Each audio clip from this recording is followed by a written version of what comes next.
Cette rétrospective débute à Kinshasa où, dans le cadre des efforts visant à éradiquer les phénomènes Mobundo et conformément à son mandat, le PDDR6 via son coordonnateur national, le professeur Jean de Dieu Désiré Ntangantita, avait effectué le 14 février 2026 une mission de vérification et d'inspection des matériels destinés à la réinsertion des ex-combattants de la milice Mobundo au centre de formation professionnelle de Dumi situé dans la commune urbano-rurale de Malicourt. Cette mission visait à se rassurer de la disponibilité de l'état de stockage de matériel remis au centre de formation professionnelle de Dumi par la coordonnatrice nationale adjointe chargée des opérations du PDDR6 en date du 11 février 2026. Toujours à Kinshasa, tenue de la première réunion du comité de pilotage consacré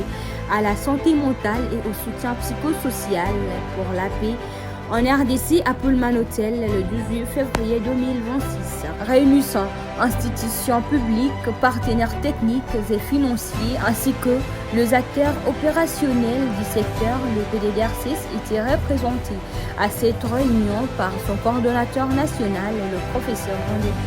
Désiré Ntangantita, qui avait salué cette initiative et l'a jugée pertinente et opportune pour la consolidation de la paix, rappelant que la santé mentale est intégrée dans les stratégies du programme et a annoncé une prochaine formation du personnel en partenariat avec le Programme national de santé mentale. Passons à présent en Ituri où le PDDR6 avait lancé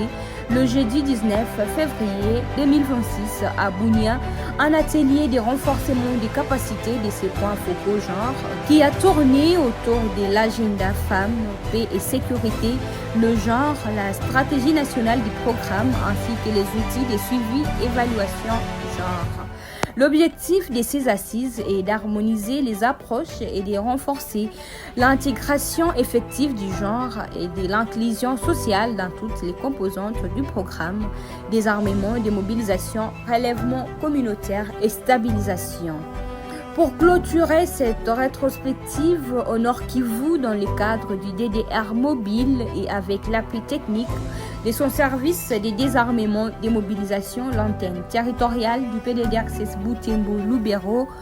avait enregistré le mercredi 18 février 2026 la reddition du général autoproclamé Nyerere Yakwakiti de grâce au chef du groupe armé Mai Mai Mamadou opérant sur l'axe Kasugo-Kageri en territoire de Lubero. Les concernés s'étaient présentés volontairement aux autorités en compagnie de ces deux gardes du corps avec une arme du type AK-47 et d'autres munitions. Les effets militaires étaient officiellement réceptionnés par l'administrateur militaire du territoire des Lubero, le colonel Kiwewa Mutila Alain, en sa qualité de président du cadre de concertation pour la paix et appui au PDDR6 dans sa juridiction. Cette démarche s'inscrit dans la dynamique de restauration de l'autorité de l'État et de consolidation de la paix durable au Nord.